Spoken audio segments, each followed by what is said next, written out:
নমস্কার বন্ধুরা, স্মৃতিরেখাস ক্রিয়েশনে আপনাদের সবাইকে স্বাগত জানাই। আজ আমি আপনাদের সাথে কুমড়ো আলুর একটা তরকারি রেসিপি শেয়ার করব। রুটি, লুচি, পরোটার সাথে কিন্তু এই তরকারি খেতে বেশ ভালো লাগে। ভীষণই সহজ বানানো, অনেক দিনের পুরনো একটা রান্না। আমি কিভাবে করি আজ সেটাই আপনাদের সাথে শেয়ার করতে এসেছি। আসুন তাহলে দেরি না করে দেখে নেওয়া যাক আমার আজকের এই কুমড়ো আলুর ছক্কার রেসিপি। এখানে দেখুন আমি কিছুটা কুমড়ো আর আলু কেটে নিয়েছি। এখানে কুমড়োর তুলনায় আলুর পরিমাণ কিন্তু একটু কম আছে। কুমড়ো আলু একটু বড় বড় করে কেটে ধুয়ে এই থালার উপরে রেখে দিয়েছি। আপনারা আপনাদের পছন্দ মতো শেপে কেটে নেবেন। একটা মশলা রেডি করব, তার জন্য মিক্সির জারের মধ্যে দিয়ে দিলাম আদা, কাঁচা লঙ্কা, ঝালটা অবশ্যই নিজেদের স্বাদ অনুযায়ী দেবেন, আর দিয়ে দিলাম জিরে গুঁড়ো। এবার এই সব কিছু একটু জল দিয়ে একটা পেস্ট তৈরি করে নেব। গ্যাসে একটা কড়াই বসিয়ে দিয়েছি, কড়াইটা গরম করে নিয়ে দিয়ে দিচ্ছি সর্ষের তেল।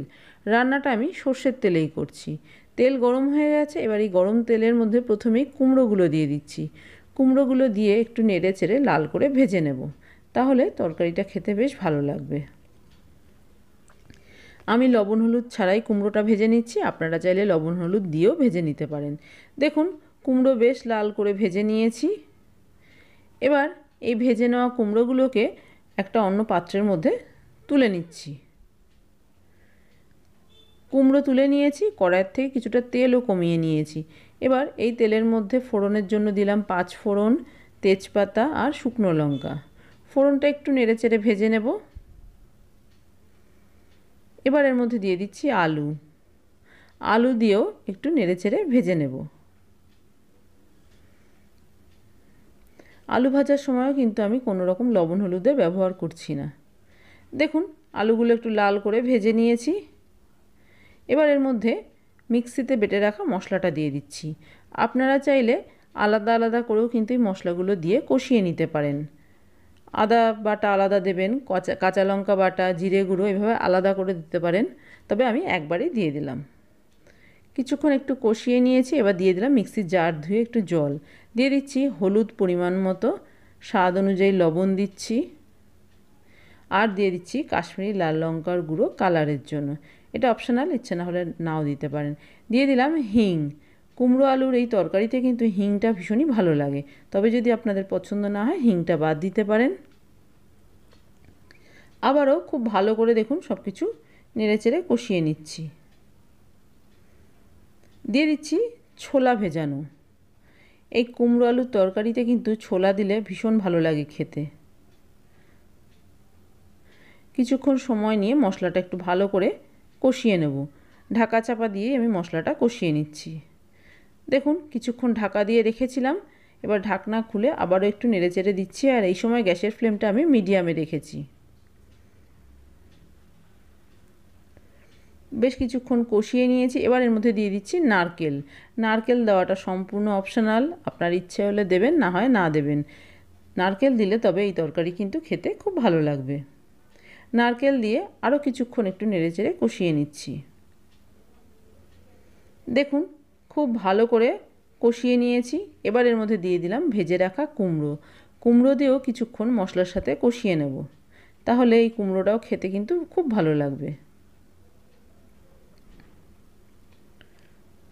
ভালো করে নেড়েচেড়ে কষিয়ে নিয়েছি। দিয়ে দিলাম চিনি। কুমড়ো আলুর এই তরকারি ঝাল ভালো লাগে না, একটু মিষ্টি মিষ্টি হলেই কিন্তু খেতে খুব ভালো লাগবে। আবারও কিছুক্ষণ নেড়েচেড়ে কষিয়ে নিলাম।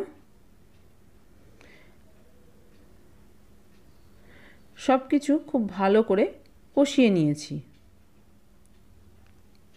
এবার এর মধ্যে দিয়ে দিচ্ছি পরিমাণ মতো গরম জল।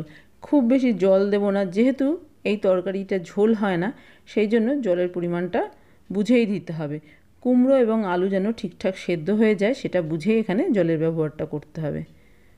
জল দিয়ে একটু নেড়ে চেড়ে দিয়েছি। দিয়ে দিলাম দুটো চেরা কাঁচা লঙ্কা। এবার ঢাকা দিয়ে সব কিছু সেদ্ধ হওয়া পর্যন্ত রান্না হতে দেব। দেখুন বেশ কিছুক্ষণ ঢাকা দিয়ে রেখেছিলাম, এবার ঢাকনাটা খুলে একটু দেখে নিচ্ছি। লবণ মিষ্টি চেক করে দেখেছি, একদম ঠিকঠাক আছে। কুমড়ো আলুও খুব সুন্দরভাবে সেদ্ধ হয়ে গেছে। সবশেষে দিয়ে দিচ্ছি ভাজা মশলা। জিরে, ধনে, শুকনো লঙ্কা শুকনো খোলায় ভেজে গুঁড়ো করে নিয়েছি, সেই মশলাটা দিলাম।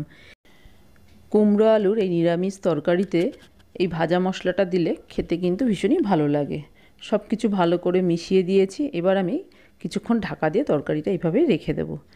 আমি আজ লুচি দিয়ে এই কুমড়ো আলুর ছক্কাটা সার্ভ করব। তার জন্য লুচি ভেজে নিচ্ছি। লুচি দিয়ে এই তরকারিটা কিন্তু খেতে খুব ভালো লাগে। সকালের জলখাবারে এইরকম ফুলকো লুচি আর কুমড়ো আলুর ছক্কা খাওয়াটা কিন্তু বেশ জমে যাবে। এবার আমি এই লুচি ভেজে তারপরে তরকারি দিয়ে সার্ভ করে দেবো। তৈরি হয়ে গেছে আমার আজকের নিরামিষ রেসিপি কুমড়ো আলুর ছক্কা। কুমড়ো আলুর এই তরকারিটা বানানো কিন্তু ভীষণই সহজ, খেতেও বেশ ভালো লাগে। আমি আজ এটা লুচি দিয়ে সার্ভ করেছি, তবে আপনারা চাইলে কিন্তু পরোটা বা রুটি দিয়েও সার্ভ করতে পারেন। আমার আজকের এই নিরামিষ কুমড়ো আলুর তরকারির রেসিপি যদি আপনাদের ভালো লেগে থাকে তাহলে আপনিও একবার এইভাবে বাড়িতে বানিয়ে দেখতে পারেন। আর ভালো লাগলে অবশ্যই একটা লাইক, শেয়ার, কমেন্ট করবেন। আর আপনি যদি আমার চ্যানেলে নতুন বন্ধু হয়ে থাকেন তাহলে আপনার কাছে একটাই অনুরোধ, আমার চ্যানেলটা সাবস্ক্রাইব করে আমার পাশে থাকার। আপনারা ভালো থাকবেন। আপনাদের সাথে আমার আবার দেখাবে অন্য কোনো নতুন ভিডিওতে নতুন কোনো রেসিপির।